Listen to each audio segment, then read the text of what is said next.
You think coal's dirty? You should see poverty. And wealthier is healthier. Wealthier is cleaner. Wealthier is greener. Rich countries impose these increased standards, but we don't have a serious debate.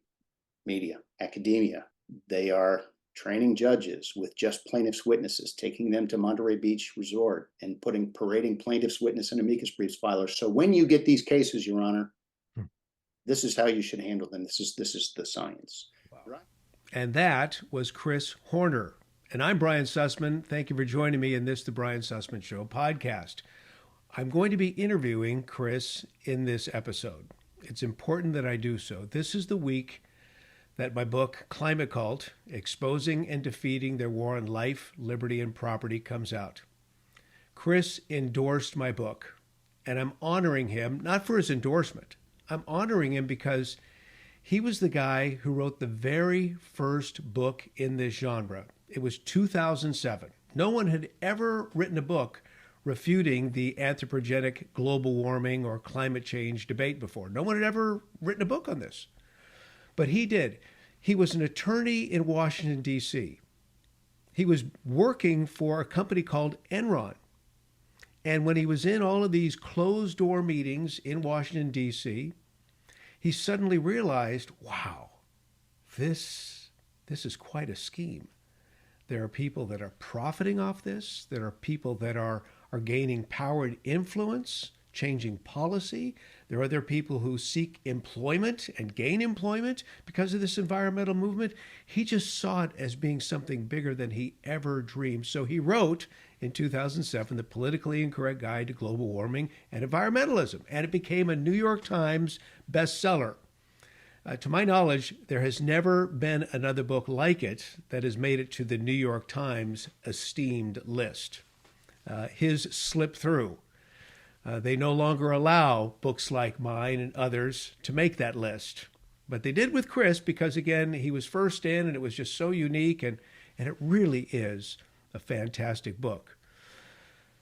What you're going to hear from Chris today is illuminating. And at the very end of this particular episode, we talk about the future of America. So I hope you'll stick around and listen to the entire episode because you're going to find it inspirational. Friends, this is what I talk about in the book Climate Cult. We've all got to do our part because there is so much at stake. So now let's get into my interview with Chris Horner. By the way, he's on Twitter. That's where I like to follow him. His Twitter handle is @Chris_C_Horner. Now here's the interview. Chris, it is great to see you. How have you been? Been great. Thanks, Brian, and congratulations on your book. You're telling some hard truths, but I loved it. Well, thank you very much, and I really am honored and so appreciate your endorsement of the book. So again, just from me to you, thank you very much for that. You know, I have to say, when reading it, I just kept nodding. Your experience with network, I wrote about this previously. One of the first things that struck me was the attitudes at networks and some anecdotes I had been told by people who worked at big three, like one in New York, one of the big threes, local New York, and the stories she told about what they were saying about their journalistic imperative to get who elected and how you had to proceed. And your experience on campus had me almost hurt my neck nodding, yep, that's exactly it. And invoking cognitive dissonance. I mean, you get it. Yeah. I want to go back. We'll talk more about that because I'm glad you brought that up. Just the state of journalism today. But I want to go back to 2007. You probably actually wrote your first book in 2006 because it takes a while to write a book, but you were the first. And I'm just kind of curious, what drove you to pick this topic to write a book that became a New York Times bestseller?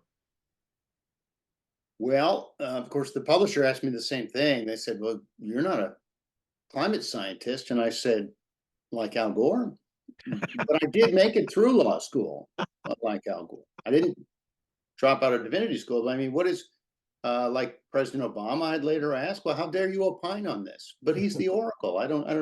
These, let's take a look at, we can all tell our own experiences, what I called our lived truths. And mine at the time was global warming, which is what it was what opened my eyes. I was just a typical mercenary in DC, innocently practicing law, and pause, wait for laughter. And left my firm, went in-house with an energy company who was everybody's favorite. Our office was right catty corner across from the White House. And the CEO was very tight with both the president and the vice president and the governor of Texas, who even had a nickname for him at the time, Kenny Boy. So our CEO, Ken Lay, had a big idea. And it was to, he was a political economist, and he bought the world's largest windmill company on the cheap because it wasn't economic. And he figured his buddies in policy would set about to make people transfer wealth to him. And they had the world's largest gas pipeline network outside of Gazprom. It was a big energy company. It was everybody's favorite. Again, Bill and Al. In fact, he was so close with them, they had him in the Oval Office on a Saturday to tell them what they should do in Kyoto. Wow. As documents that later surfaced showed. But so I was very, very, very briefly director of federal government relations for Enron. And I asked a question. I walked into a meeting in the conference room, and I saw NRDC, a couple of people with my boss. And I said, "Oh, sorry," backed out. And I was thinking, wow, these people want to kill you, and you're in there negotiating. I wonder what's going on. Had no idea. Really didn't fully understand their business plan or what it represented, which is rent seeking. Make people buy my stuff. And in this case, scare people into buying my stuff, which is why Teresa Hines Carey gave Ken Lay, it's out on the internet somewhere. You can see a gushing email from Teresa Hines Carey praising him as the leader responsible for their success and so on. So it was a baptism bootlegger coalition. I found myself in a meeting with all sorts of industry in Dewey Ballantine, I think, was the law firm's office in DC, with every green pressure group you can imagine, Union of Concerned Scientists, with all these industry groups. And we were there in May. It may have been this week in 1997, maybe early June. And we were discussing how to get a global warming treaty. And I'm thinking, this is a hydrocarbon energy company. And I asked one of the rent seekers to my right, what are we doing around the table with people who want to put us out of business? And there was this sort of, sheepish, I know, it just, my take, it wasn't what he said, but my take was, but they're not going to go all the way. Don't take this. They'll eat us last, I suppose, is the best way to say it. And I remember raising questions and them going over not very well about when did we go from assessing this to deciding this was a great way to make a buck. That didn't go over well at all. And I was out of there pretty quickly. But it got me thinking, is this, so often I think the Far Side captures the moment. And there's a Far Side cartoon about two guys behind a Conestoga wagon, and one of them turns to the other one, and they're ducked down, they have their weapons, and he says, "Hey, they're lighting their arrows on fire." And they do that? And I was thinking, wait, so industry and green groups are getting together to figure out how to force people to pay industry while giving the green groups what they want and forcing the competition out of business. Rent-seeking Baptists and bootleggers. Yeah. All of which I then learned about, ended up at the Competitive Enterprise Institute, where I was permitted to explore this further using Freedom of Information Act requests, looking at what Enron's role in government was, and the role of industry in developing what soon became this blob. Okay, in 1997, global warming it appeared to be just one of these doomsday campaigns they throw against the wall all the time, which you've chronicled. That's what they do. Yeah. But it wasn't. It had Ken Lay and Sir John Brown at BP, and they were driving this. BP was Beyond Petroleum, and they were a solar panel company, and Enron was a wind company. And it had been decided some years before, as you well know, by what we would call the WEF crowd, but then it was given voice by the Club of Rome, that they would use this to get their way. The threat of climate change, global warming, population, and they laid it out in a 1991 book. So this had a lot more going for it, and it soon became what we know as the blob that actually crowded out all actual environmentalism. It's not at all about the environment. That's readily proved through a few little Socratic questioning, and conservationism. So that was my introduction to this, and it was really an eye opener. So at this particular time, Al Gore was really making the scene, as you mentioned, and he doesn't have a degree in climatology, any kind of environmentalism. And I think you alluded to the fact that he doesn't even have a law degree, correct? Right. I think law degree in divinity school didn't pan out, Right.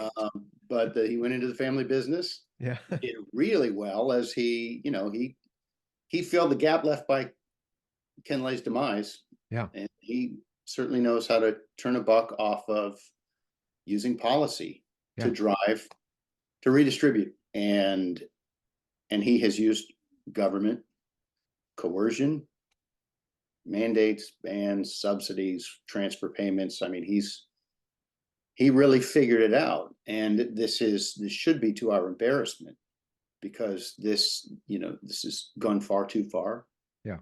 and there are real human consequences, not these computer model projections. These are seniors dying, typically the most vulnerable. They don't have families, so they end up dying of hypothermia because energy is priced out of their reach. It's an epidemic in Europe where these policies, where this agenda is so fully rooted. Hmm. They're ahead of us. You should watch their elections coming up, because the individual and economic liberty, reliability, national security realities are all coming home to roost. Mm. And so not just the farmers, but the public are pushing back. But just think about the deaths from energy poverty. That's what's coming from these people like Al Gore and these very influential people bringing about these policies. Yeah. Serious, terrible human and social consequences. So there's a couple different streams here. One is the money making stream. There's a lot of money to be made off of this climate change scare. And then there's the political power that is also available for those pushing the agenda. Could you just talk to us about those two streams? This is a great way. In fact, it's too good to check out, as we've seen. Hmm. Your experience, again, I have to go back to your book. You looked into it because you were surprised at the reactions you were getting at being a scientist. Well, I'm going to be curious. No, I wouldn't do that.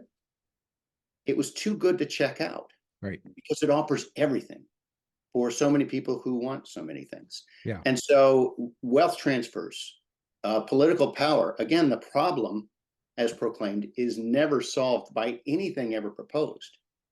It's nirvana. It would be much better if we just set this money on fire, or buried it, dug a hole and buried it, paid some people to dig a hole, bury it, pay some more people to move it and dig another hole and bury it there. Then doing this to force intermittent unreliables into our electricity generation transmission system. Yeah. You're disrupting the source of our safety and our prosperity with this political scheme. Again, instead of these mandates, subsidies, preferences, disrupting our electricity generation system, you should just light the money on fire. You're causing much less damage. Pay people to dig a hole, bury it, Wow. and move it. Keep it going. That at least is just harmful. It's not so catastrophically dangerous. When you think of where all of these people want to go with net zero, they're talking as if they could really pull this off. Just take carbon out of the entire energy grid. What is the purpose here? Where do they really think this is going to go? Is this just another opportunity for some to make loads of cash off of alternatives, or are there really people in DC that think we can do this? I think in the latter, there are. These are people who've never been challenged. There'll be a senator from Massachusetts. Can you imagine a world in which you receive less challenge? You're a Democratic senator from Massachusetts. National media, local media, voters. Okay, so they've never had their ideas challenged. They live in a bubble wrap world. And they're surrounded by people who think, absolutely. They've yet to confront reality, again, think about Europe where they're halting the people who have advanced these policies, the Ursula von der Leyens and so on, who advanced this, are now retreating from it. Why? Because they realize it does kill jobs. Theirs, if they don't cut it out. So the same people, they've been challenged, and now some realities are hitting them. In DC, yeah, there are Ed Markeys of the world and AOCs who live in this universe where everybody they know thinks it's just not happening fast enough. But Chris, these lefty politicians might finally wake up when you flip the switch and the light doesn't come on. Flipping the switch and that not happening gets people's attention. Yeah. Now, we've seen it. Hope I'm not digressing. We've seen it as blackouts are becoming more of a part of our lives. True. Because of these policy interventions. And when it happens in Texas, the media is very receptive to the Greens line. Well, fossil failed. Wait, what? It was, well, yeah, some gas lines froze and coal's on site. So if you didn't, if you had more coal plants, it's true. But the wind didn't, and there was no solar. And the argument was, well, no one expected us to produce during the winter. So we didn't fail. Oh, wait, don't rush past that. Right. So I'm supposed to replace something that works all the time with something that works when it feels like it. It's apples and orangutans. This is not an adult approach to something that is so. To start with a hospital, I think this is serious stuff. Blackouts are becoming and are about to become much more a part of our lives. Do they get away with blaming somebody, or do we now revert to fixing what we've done? And then on top of that, you've got a journalistic team like the AP's climate desk, or virtually, any big outlet. They're not reporting this properly. They're basically journalists or they're activists posing as journalists. So you're not getting the truth to the American public on what's really going on behind the scenes. You raise a tremendously important point. It's something I had written down as to, you are the reason. When I'm reading your book, I'm writing, you are the reason why. And I said the AP, the wire services, but also the local news desks are being staffed by the Minneapolis Star-Tribune. I saw them writing some tendentious piece about, think about it, Michael Bloomberg placing attorneys general activists in the AG's office to push his agenda. And I'm sure you've heard of that. He's doing that with AG's offices. He's doing it with utility regulators' offices now. The Hewlett Foundation, through the United Nations Foundation, is staffing governors' offices and cabinet departments. Well, and the AP is being staffed by, I think it's Hewlett Foundation, but some others. Yeah, I just had an article about that at WorldNet Daily. So you've got Hewlett, Rockefeller Foundation, the Walton Family Fund. It's just all of these elitist, leftist orgs funding this stuff. Yeah. So is the Minneapolis Star-Tribune. So are numerous local papers. They're being staffed by, I think it's called America Reports, but it's easily found. And I only found this when I'm saying, who's writing this dreck? And then I look it up, and this person is provided to us by this foundation's grants. So they're placing activists in journalism because journalism has killed itself. No, it clearly has killed itself. But Chris, you inspired me to get in the ring to fight this cancer. So let's talk about this battle. How much success we've had in fighting this. Look, the policies have metastasized. You've got a real root and branch problem. Yeah, that's a good point. Really, to undo this, and not just the Congress has advocated legislating, but they sneak in policy impacts through spending bills in the so-called Inflation Reduction Act, which was immediately, I meant climate bill. Right. Um, At and those things are, 250. as long as your project's underway, that money goes for 12 years. Yeah. Yeah. This is not going to be an easy one to stop. In terms of, I mean, you're going to be disrupting, we're going to have a lot of problems from these policies ahead. So I don't know what kind of progress in terms of public opinion. I have to say, all of the fighting, all of the debate, to the extent it was permitted to occur, didn't do as much as the institutions did to discredit themselves during and after COVID. And now there are a lot more people who see similarities.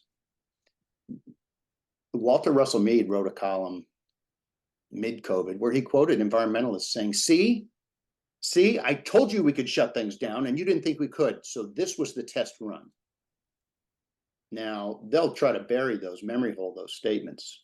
Right. But it came out. I told you we could shut down society. I told you we could reduce our emissions.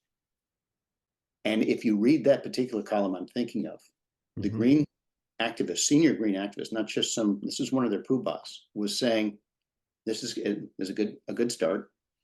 And she said, now we need that every year. She didn't mean that privation. She said that reduction every year. Mm. So what we did to shut down in COVID had to be then doubled the next year, and then an equal additional privation the next year. So it was a trajectory that we were supposed to start, and they were crowing that I told you we could. Mm. So you had the COVID emergency, the COVID lockdown. Now, from everything I've ever read, and I've even written a couple articles on this as well, Chris, there is a climate emergency that has been drafted by the Biden administration. It's out there. They've talked about this emergency in numerous press conferences. Many Congress members have talked about declaring a climate emergency. What's the reality of that perhaps happening? Especially in light of, especially just before an election. So it's been drafted, and this emergency is sitting on the shelf. Now, a climate emergency is not a climate lockdown, but a climate lockdown would not occur without declaring a climate emergency. And a climate emergency is not far-fetched, it's very near-fetched. They've drafted it, if you believe their emails to each other. So it's sitting on the shelf. Now, a few weeks ago, we heard that the White House was considering now doing that for the election because the youth are despondent. Some of them have been moved out of their encampments. They don't know what to do. They need something to find some meaning in life, and he's going to declare a climate emergency for the election. That would be so discrediting, in my opinion. If he did it, I mean, it's so absurd, right? We know it was drafted. We know it's sitting on the shelf. We know it's for the election. If he did it, I can only see that it's paired with something about the border, because he's going to want to get people to look at what he wants them to look at. And that would so turn off the suburban voters that he needs. I mean, this would just show utter moon battery, right? You are not a serious person. But since they're claiming the border really is because root cause, and we know they're taking it seriously, they put Kamala Harris on the job. He might actually say I just think for lots of reasons, if he did that, he would just politically also do something on the border that he's previously said he can't do, but said now he may do. They had declaring an emergency is within the president's power. There are many things he can do. What he cannot do is do it to get around the rules, the rules for imposing long-term, like shutting down power plants. Right. By 20, I'm going to declare an emergency so that in 8 years you have to shut this down. I don't, emergencies are not tailored for that. That's not why you were given this authority. Or you weren't given the Strategic Petroleum Reserve Authority to keep gas prices down in an election year. So I'm not saying they wouldn't try to go all the way. I am saying they have the authority. They looked into it, and it's sitting on the shelf. And that's, with this crowd, that's very worrying. And the problem is, as we've discussed, they have their willing accomplices in the media that can just go out there and champion the cause for them. And so there is that. If they declare this emergency, they'll have, all of the alphabets on TV and all the big newspapers just carry the torch for them. Watch for, if you see a spike in coverage of, higher than usual catastrophism, about storms. These are not dumb people, and they're good at what they do. Yes. If there's a detectable increase in hysteria about, like, storms we just had, as you and I talked, there were storms in the country yesterday. Yeah. If that kind of thing ramps up, understand that's how you prepare the ground. I'll just use an example. I wrote about this in, I think, the Politically Incorrect Guide. Before the Supreme Court took up Massachusetts versus EPA, the first real global warming case, there was the papers, the Washington Post had an opinion piece telling the justices that what the Georgetown cocktail set expected of them, an unsigned editorial, an editorial, an opinion piece, a personal interest story about something about, I think, how will Swiss ski moguls survive, and just all sorts of stories in the week leading up to the Massachusetts versus EPA argument. So editorial boards, again, highly politicized issue. They work very closely, as you know, with the Obama-Biden team. It still is the Obama-Biden team. If he's going to do this, I think looking back, you'll see there was a big uptick in coverage. So you mentioned, if I could digress for just a moment, you just mentioned the Obama-Biden team. When those of us outside the Beltway talk about that, we're slammed as being conspiracy theorists. I mean, you're right there. That's where you work. So could you just touch on that for a moment? Well, the important thing is where President Obama is. He left the White House and moved to faraway Washington, D.C. That's not. Yeah, I don't know what you read into that. Well, but the media makes it sound as if he's living on some mansion in Hawaii, but he's right there in D.C. He owns beachfront property. Most of the climate hysterics do, oddly enough, Right. And purchased it mid hysteria. Yeah, despite the fact that it's going to be inundated by the rising sea, they've got beachfront property, right? Yeah, and that Martha's Vineyard. I mean, imagine the struggle he's going to go through if he ever tries to sell that. If you've seen a picture of the Martha's Vineyard property right there, it's right at sea level. The disclosures he's going to have to make because what he knows, he'll never be able to dump that property. But getting back to this, okay, let's talk about the Obama-Biden connection here. So the staff came. They weren't all Bernie types, though there were a lot of them. His universe did populate the administration that ran as the anti-Bernie. But I think it's well documented by an Obama biographer. I'm trying to recall the recent very deep dive. Was it Rolling Stone? But a guy who's now on the outs with his community wrote about the influence of President Obama in profiling his whole life. Mm-hmm. And it's really quite something. And again, he didn't go back to Hawaii. Yeah, he bought property, but he's in Washington holding court and influencing things, and that is his right. But he has these salons with media types, as well as Mm-hmm.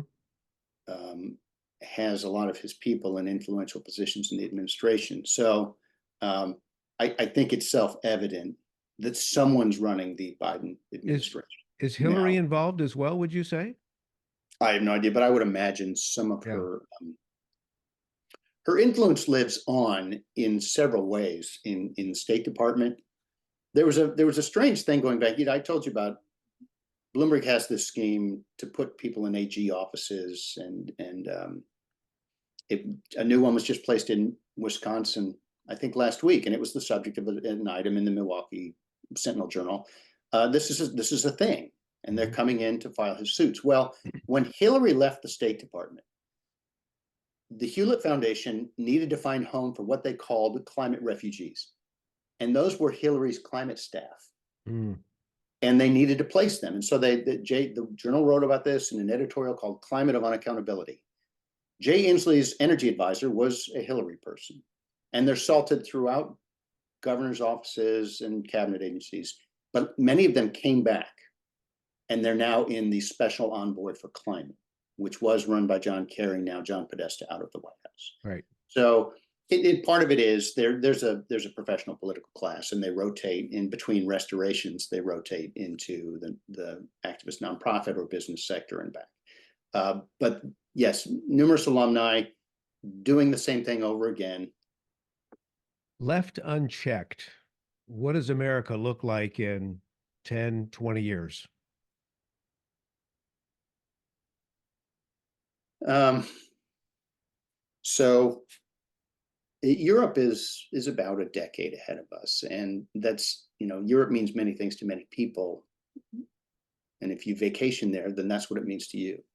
Europe also means a much smaller, poorer middle class, um, much less opportunity, a lot more of these energy poverty deaths, which is, like I say, it's an epidemic. German newspapers are difficult to read, but the UK ones lay it out.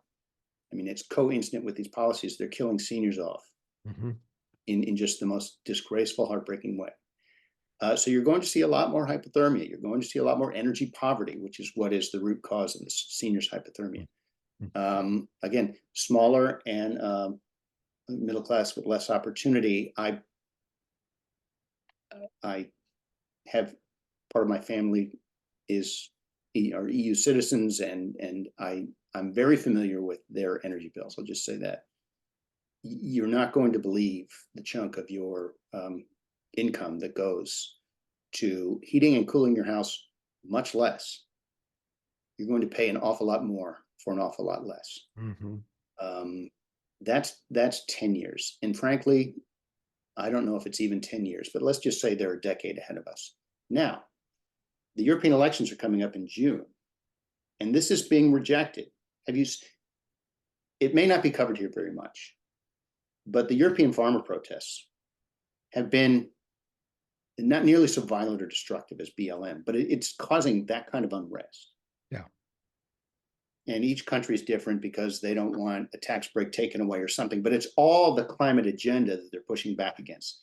The yellow vests in France first, and then it led to the farmers. There was serious social unrest directly resulting from this agenda. So you're going to see a lot more of that. If you liked it before, and let's face it, there are people who are going to try to replicate that if President Biden is not reelected. But that's going to be a way of life. You are, again, through government, causing great suffering. And ultimately, people push back against that. It takes too long. It takes too much hardship, and again, premature deaths of the most vulnerable, but it does occur. 20 years, I can't guess. This has to be stopped. Yes. The assumption among industry pushing it was always that it would stop. They would stop before it got insane. So let's try end this on a positive note. How can we turn this ship around? What's your greatest hope?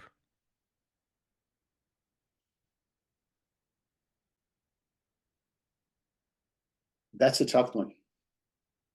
It really is. I mean, I'll tell you, Chris, you didn't on the audiobook of I narrated my book in my afterword, which is just a plea for sanity, a plea for let's turn the ship around. I literally broke. I started weeping as I was reading this because I'm so passionate about this as you are.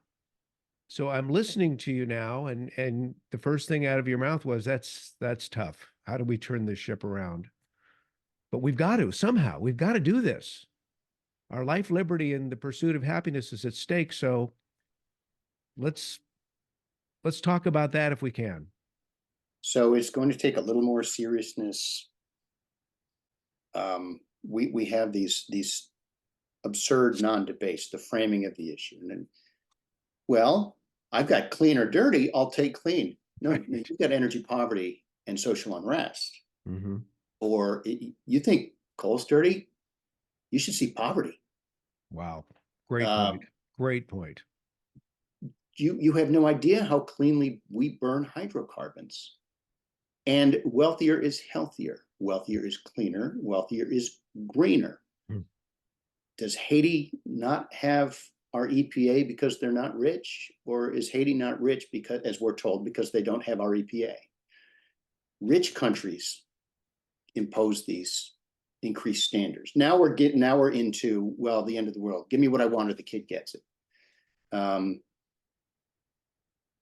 But we don't have a serious debate. You were, let's call it, you were the subject of an effort to chase you out. He's not good for the business. Our meteorologists have to be on the same page. You saw how they've occupied institutions, the American Meteorological Society, media, academia went first. They are training judges with just plaintiffs' witnesses, taking them to Monterey Beach Resort and parading plaintiffs' witness and amicus briefs filers. So when you get these cases, Your Honor, this is how you should handle them. This is the science. Wow. You're occupying every single institution. So it truly is up to the individual or civic society. You've got to, if in your institutions, if you see them being captured, whether it's your local school, or I want to read this, I read this in a homily that came across my email recently.